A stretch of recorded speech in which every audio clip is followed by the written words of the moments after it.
a gente ficou responsável por falar das festas antigas em Israel, como uma forma de mostrar como tudo que Deus faz é perfeito, como tudo que Ele faz aponta para o plano salvífico dele. Então a gente começou aqui falando sobre o segundo nome dessas festas, que eram Santas Convocações.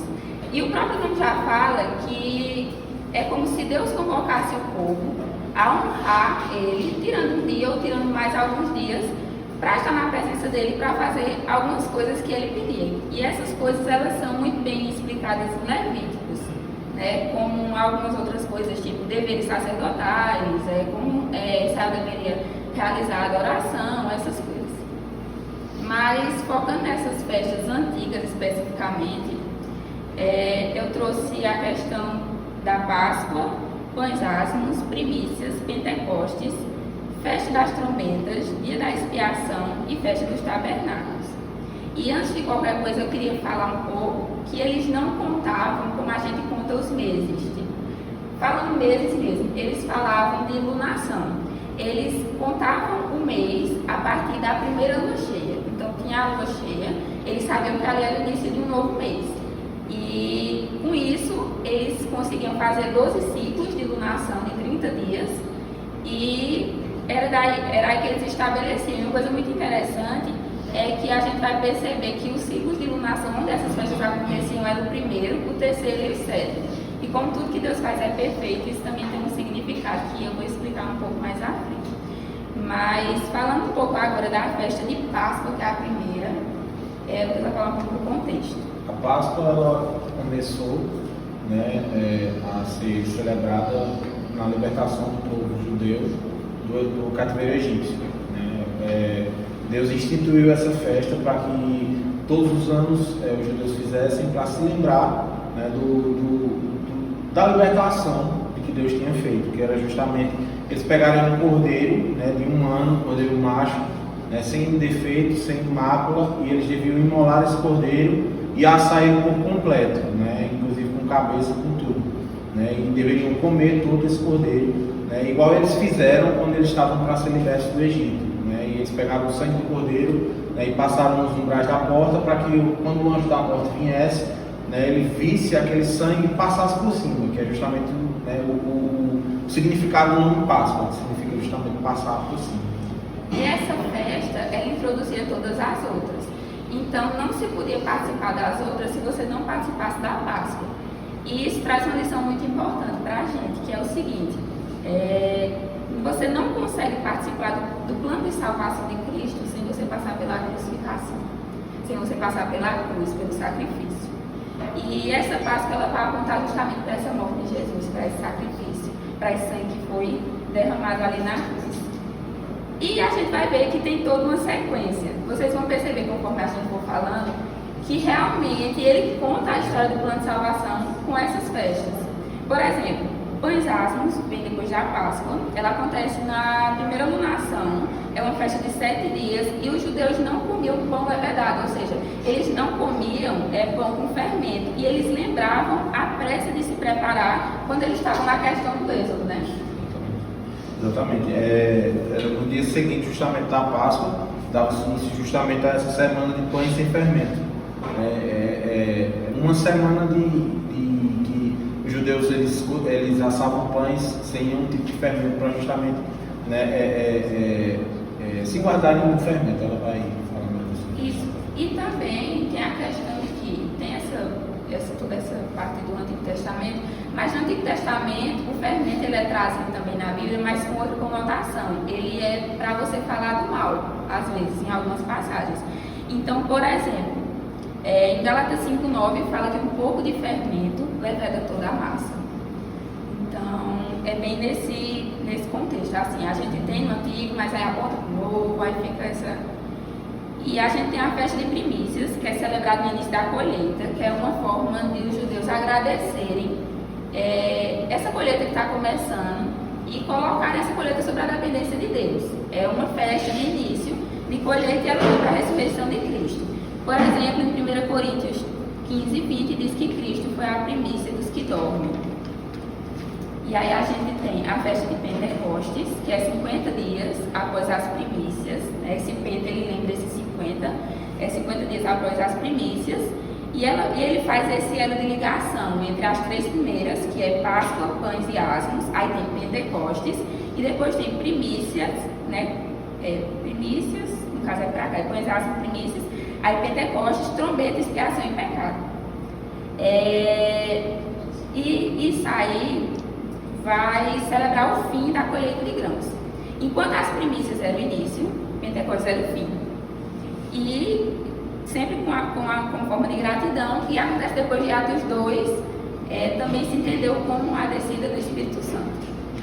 E a gente vai para a festa das trombetas. Pelo nome a gente já percebe que tem esse apontamento para a volta de Jesus, né? É o primeiro dia do 7º mês, ou seja, da 7ª lunação. É o dia, como Números fala, Números 29:1, fala que é o dia de sonido de trombetas, para comemorar o fim do ano agrícola. E é meio que uma forma de passagem desse fim de ano agrícola para o dia da expiação. É como se fosse o fim da colheita, que também lembra muito dos nossos tempos, né? A gente está no fim da nossa colheita para o dia do juízo. Então aponta muito para isso também. Significa a segunda vinda de Cristo e o derramamento da ira de Deus sobre a terra. Temos o dia de expiação, que era 10 dias após a festa das trombetas, onde o sacerdote ia oferecer sacrifício no Santo dos Santos, como forma de meio que tirar, né, o pecado daquele povo. Encobrir o pecado do povo. Encobrir o pecado do povo. E simboliza justamente o momento que Deus vai olhar novamente para Israel e também o momento da segunda vinda de Cristo. E por fim, a festa dos tabernáculos, que tabernaculou, a palavra tabernaculou significa habitar. Então daí, eu vou explicar primeiro o contexto dessa festa e depois eu vou fazer uma ligação. Era uma festa das cabanas, ou festa das barracas, também como era chamada, era uma festa de 7 dias, em que os israelitas levavam ofertas ao Senhor e ficavam em tendas feitas de ramos de palmeiras. Lembrava a peregrinação dos israelitas antes de tomarem a terra de Canaã. E significa a Nova Jerusalém. A gente vai ver ali no capítulo do Apocalipse, Isso, no Céu Nova Terra 21. No capítulo 21 a gente vai ver essa Nova Jerusalém, aí como é falado. E lá tem dizendo que Jesus vai habitar conosco. Então esse tabernaculou, significa habitar, também apontava muito para isso. Jesus, ele vai tabernacular em meio a nós. E aí a gente tem a questão, só para finalizar, que eu tinha falado, do 1, do 3 e o 7. Deus é tão perfeito que até nisso ele colocou a sua digital. E na primeira, na terceira e na 7ª numeração a gente vai ver que significa o seguinte: o 1 significa unidade, o 3 trindade e o 7 perfeição na Bíblia.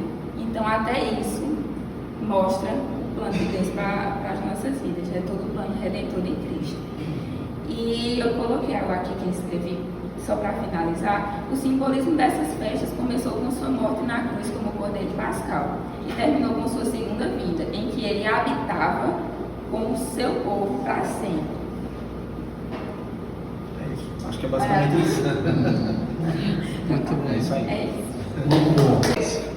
Boa noite, irmãos, graças a Paz, amém? Amém. Irmãos, nós escolhemos os patriarcas para falarmos nesse painel. Como bem sabemos, os principais patriarcas foram Abraão, Isaac e Jacó.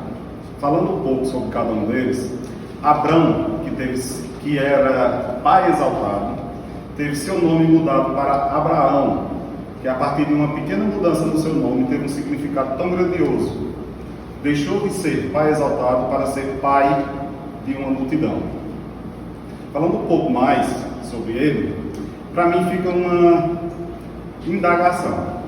Será que a ida de Abraão e sua família para o Egito poderia ter sido mais um teste de fé para ele?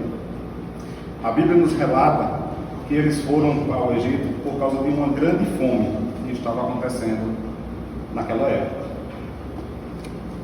A irmã Janaína vai acrescentar. Amém.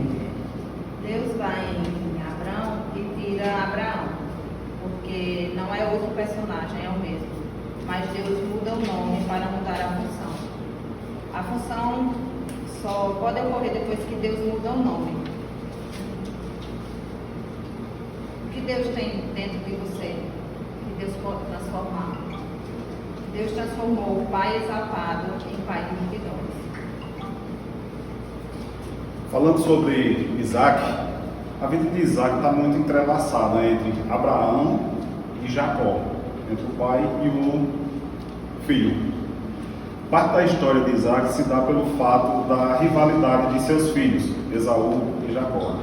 A principal e mais importante, creio eu, foi a questão da primogenitura. De Isaac, basicamente foi isso. A gente... Falando agora sobre Jacó, Jacó teve o seu nome modificado após a luta dele com o anjo. Depois ele ter lutado e ter vencido, como foi uma questão até da nossa avaliação de hoje. A partir desse acontecimento, o seu nome mudado para Israel, que quer dizer aquele que luta com Deus, ou príncipe de Deus. Agora Israel também se torna o nome da nação, que seguirá a partir da divisão das tribos dos seus descendentes. Diante de tudo isso, aprendo eu que temos que confiar em Deus totalmente e nos entregarmos a Ele. Por mais que isso seja falado e ensinado, muitas vezes falamos só da boca para fora, e não com o coração. E Deus quer nos transformar a partir daquilo que já temos. Amém? Só complementando, após Deus chamar Abraão, ter firmado a promessa, Isaac agora usa Jacó para o início da nação. E explicando também sobre o tema, que é os patriarcas, o patriarcado era a forma mais antiga do governo familiar. E para finalizar, dos três, só Isaac que não desceu para o Egito. Amém? Amém. Boa noite, irmãos, graças e paz, amém? Amém. Irmãos, nós escolhemos os patriarcas para falarmos nesse painel. Como bem sabemos, os principais patriarcas foram Abraão, Isaac e Jacó. Falando um pouco sobre cada um deles, Abrão, que era pai exaltado, teve seu nome mudado para Abraão, que a partir de uma pequena mudança no seu nome teve um significado tão grandioso. Deixou de ser pai exaltado para ser pai de uma multidão. Falando um pouco mais sobre ele, para mim fica uma indagação. Será que a ida de Abraão e sua família para o Egito poderia ter sido mais um teste de fé para ele? A Bíblia nos relata que eles foram para o Egito por causa de uma grande fome que estava acontecendo naquela época. A irmã Janaína vai acrescentar. Amém. Deus vai em Abraão e tira Abraão, porque não é outro personagem, é o mesmo. Mas Deus muda o nome para mudar a função. A função só pode ocorrer depois que Deus muda o nome.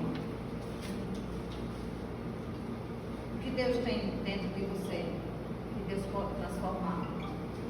Deus transformou o Pai exaltado em Pai de multidões. Falando sobre Isaac, a vida de Isaac está muito entrelaçada entre Abraão e Jacó, entre o pai e o filho. Parte da história de Isaac se dá pelo fato da rivalidade de seus filhos, Esaú e Jacó. A principal e mais importante, creio eu, foi a questão da primogenitura. De Isaac, basicamente foi isso. A gente... Falando agora sobre Jacó, Jacó teve o seu nome modificado após a luta dele com o anjo, depois ele ter lutado e ter vencido, como foi uma questão até da nossa avaliação de hoje.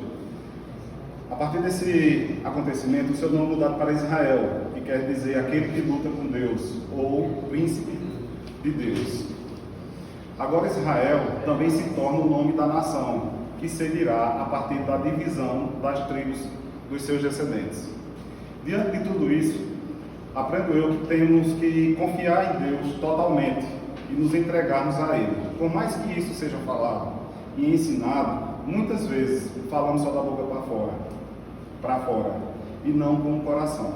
E Deus quer nos transformar a partir daquilo que já temos. Amém? Só complementando, após Deus chamar Abraão, ter firmado a promessa, Isaac agora usa Jacó para o início da nação. E explicando também sobre o tema, né, que é os patriarcas, o patriarcado era a forma mais antiga do governo familiar. E para finalizar, dos três, só Isaac que não desceu para o Egito. Amém?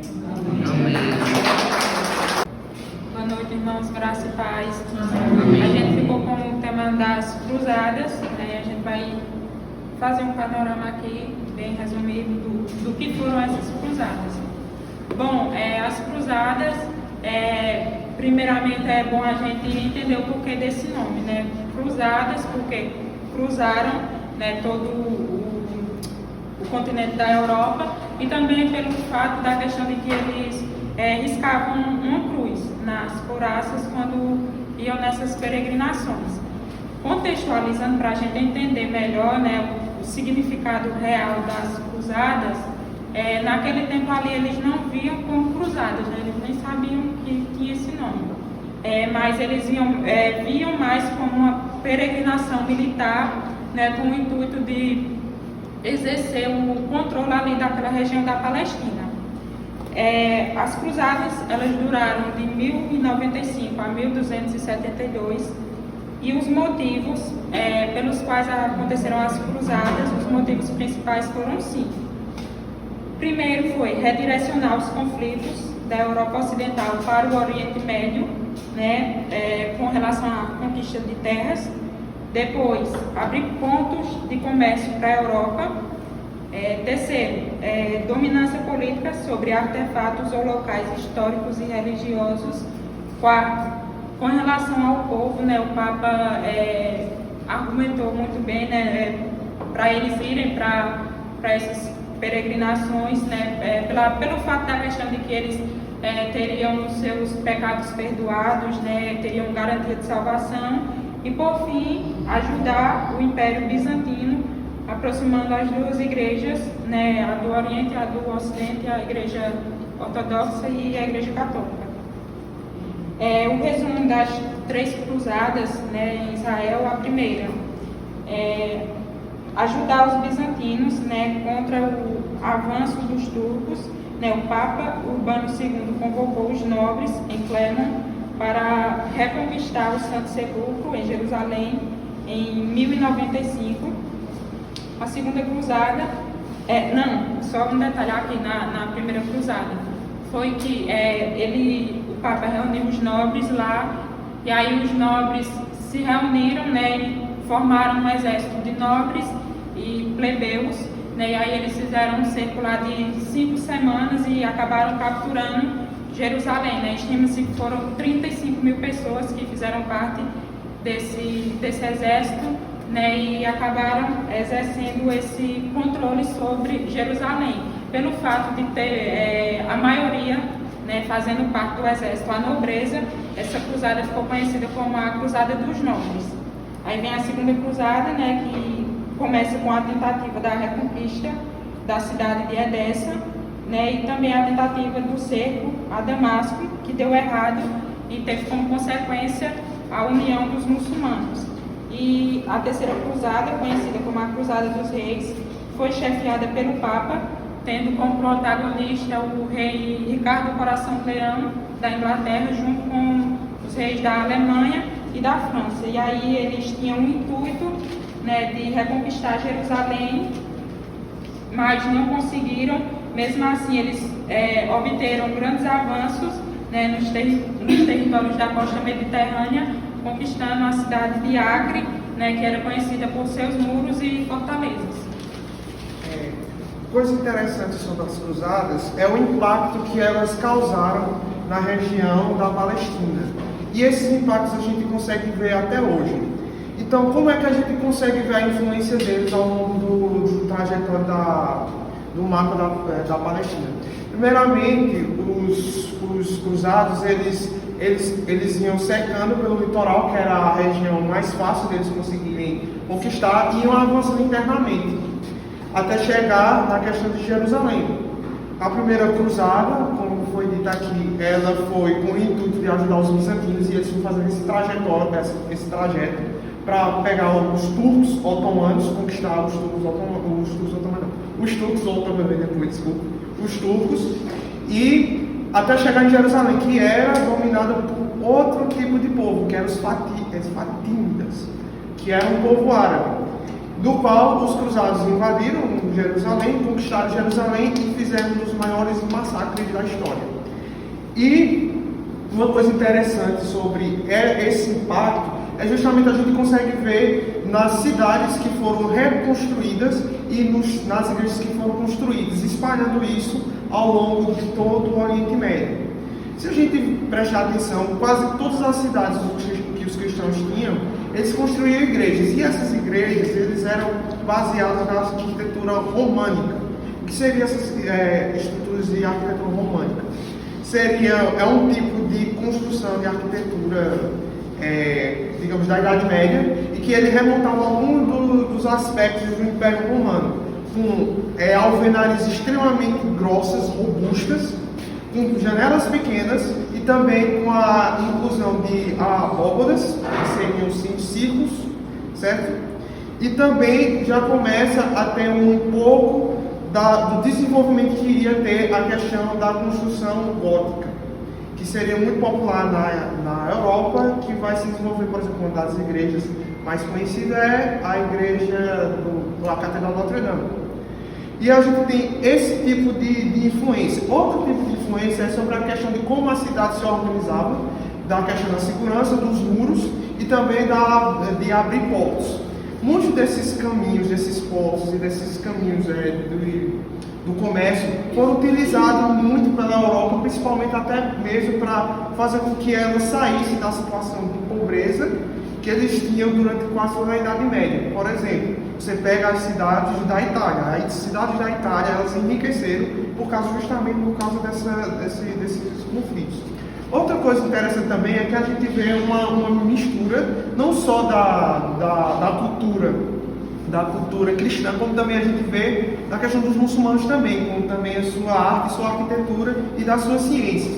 Por exemplo, a gente sabe que a arquitetura muçulmana, eles pegavam muito sobre a questão de formas geométricas, já que qualquer tipo de representação à natureza ou a um homem seria visto como uma idolatria. Então eles representavam coisas mais abstratas como formas geométricas. Então por isso que nós temos aquelas formas essas formas assim até estranhas para a gente, e que foi se espalhando também para a Europa. A gente vê algumas dessas construções dentro da Itália ou na Espanha. E com isso, além de tudo isso, a gente também teve a expansão também de alguns dos conhecimentos que estavam presos no Oriente e que foram para o Ocidente, além de conseguir fazer algumas pontes, até mesmo dentro dos muçulmanos, algumas pontes políticas importantes. E as cruzadas, por mais que tenha esse tipo de status bom, né, algumas coisas boas, a gente não pode esquecer que foi um conflito e que muita gente morreu e que, infelizmente, a nossa história como da igreja cristã ficou um pouco manchada por isso. Porém, a gente tem que olhar para a história e aprender com ela para que a gente nunca repita os mesmos erros. Porque a cruzada, como foi dito aqui, foi um interesse político que foi utilizado a religião para poder fazer um avanço. E espero que a gente consiga compreender isso através da nossa história cristã, para a gente não repetir esses erros. Amém. Satisfação estarmos aqui para apresentarmos esse painel. E aí nós estamos com esse tema aqui, falando sobre as festas atuais, né? Vamos falar sobre as festas antigas, e aí sobrou para nós aí as festas atuais. Falar sobre Israel, irmãos, é uma coisa assim um assunto bem abrangente. Conta que Israel, na verdade, a gente, lendo a história, aprofundamos, a gente vê que na verdade É um projeto de Deus, né? Começou lá com Abraão, capítulo 12 de Gênesis, quando Deus pede para Abraão sair ali da terra de Arã, não é isso? Vai, sai do meio do teu povo, do meio da tua parentela, sai da tua casa e vai para uma terra que eu mostrar-te-ei, não é isso? Então o projeto de Deus com relação a Israel foi a partir dali, né? Da chamada de Abraão. E a gente vê aí o quanto ele padeceu, quanto ele sofreu, o preço que ele pagou para chegar a termos, né, uma nação formada, não é isso? Então aqui, deixa eu ver aqui.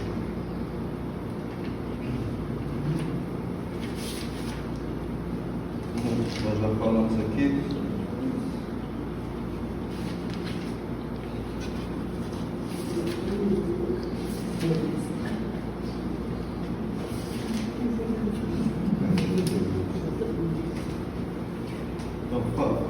Sobre o templo, né? Templo, tabernáculo. Então, olha só, a construção do templo de Salomão foi um marco divisório, não só na história de Israel, mas de todo o mundo. De acordo com a cronologia comumente aceita, o templo foi concluído em 2005 a.C.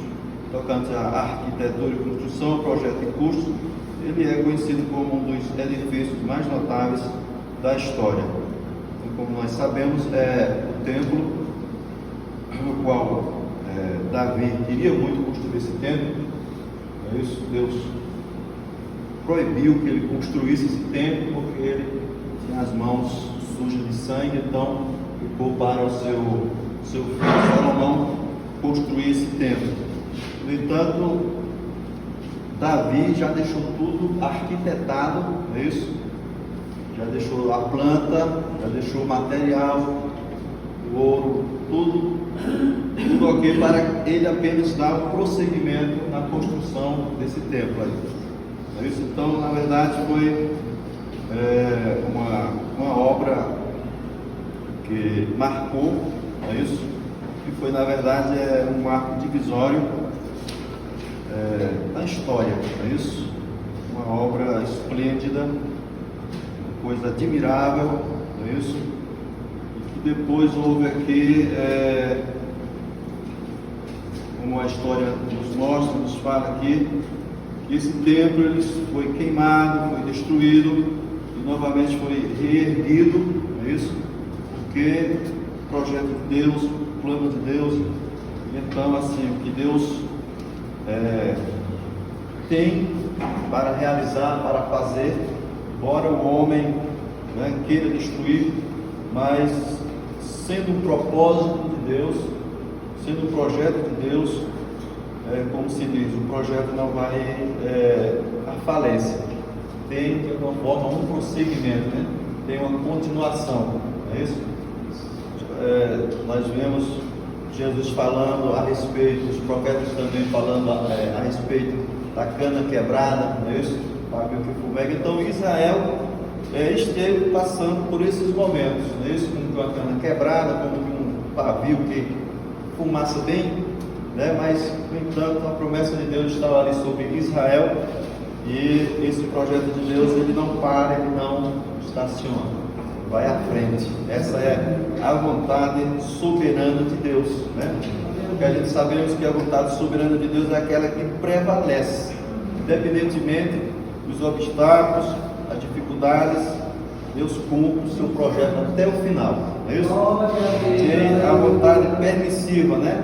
Vontade permissiva, Deus permite certas coisas assim, às vezes uma escolha errada que nós fazemos, nos permite para nos ensinar alguma coisa, não é isso?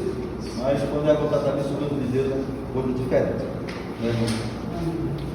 Amém, irmão, Pai do Senhor. Eu quero falar um pouco sobre tabernáculo. Já foi falado aqui, mas nós aprendemos na nossa aula que o tabernáculo ele tem como significado tenda. Tabernáculo significa tenda. E Deus ele deu a Moisés ali quando ele tirou o povo do cativeiro, né? Quando Moisés subiu ao Sinai, né, para receber as tábuas da lei, o Senhor lhe incluiu também incumbiu a Moisés a direção de como fazer, né, como construir o tabernáculo. Nós não vamos entrar em detalhes sobre medidas, utensílios, que é um assunto vasto e seria de muito tempo, mas nós temos o básico aqui que aprendemos nessa aula, né, com o professor, que é um lugar onde Deus mandou para ser construído um lugar santo, né, um lugar abençoado por Deus, onde o tabernáculo era onde se deu a presença de Deus.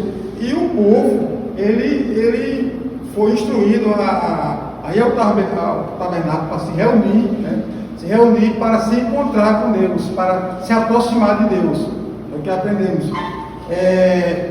O tabernáculo, ele significava a presença de Deus. E como já disse no Sinai, Moisés recebeu a orientação. Depois de que tirou os israelitas do Egito, né, Deus deu a Moisés indicações para como construir o tabernáculo. Então, aqui em Êxodo, no livro de Êxodo, capítulo 25, e o versículo 8 e 9, da menção, né? Moisés faz menção como Deus orientou. Está escrito no versículo 8: e me farão um santuário e habitarei no meio deles, conforme tudo que eu te mostrar, para o modelo do tabernáculo e para o modelo de todos os seus pertences. Assim mesmo o fareis. Como já disse, não entraremos em detalhes dos utensílios e pertences, mas Deus indicou a Moisés que ali os israelitas poderiam oferecer sacrifício para perdão dos pecados e adorar a Deus.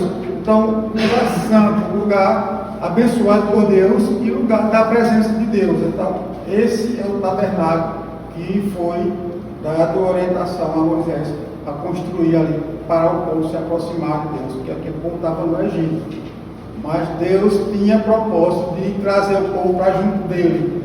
E o irmão já falou aqui do propósito de Deus de trazer o povo, né, para junto dele, e onde Deus tem a mão estendida até hoje. Nós aprendemos aqui em algumas aulas que Deus ele tem a mão estendida sobre aquela nação, e aquela nação ela prevalecerá sempre, eternamente, porque Deus não pode ser, os seus projetos não poderão ser frustrados. E o projeto de Deus, nós entendemos que ele é esse para os israelitas, para o povo de Israel. Nada o derrubará, nada frustrará. Aprendemos aqui em aula que todas as nações que investiram contra Israel, nós somos sabedores disso, que elas viraram ruína. Todas as nações, foi citado aqui, todas as nações que investiram contra Israel hoje são ruínas. Então, irmão, não será diferente daqui para o final dos tempos. Deus cumprirá o propósito dele naquela nação, e graças a Deus nós também temos parte, porque Deus disse que aqueles que por ser rejeitado o Messias, né, por ser rejeitado o Messias, ele estendeu até nós essa bênção, né, que é a nossa salvação.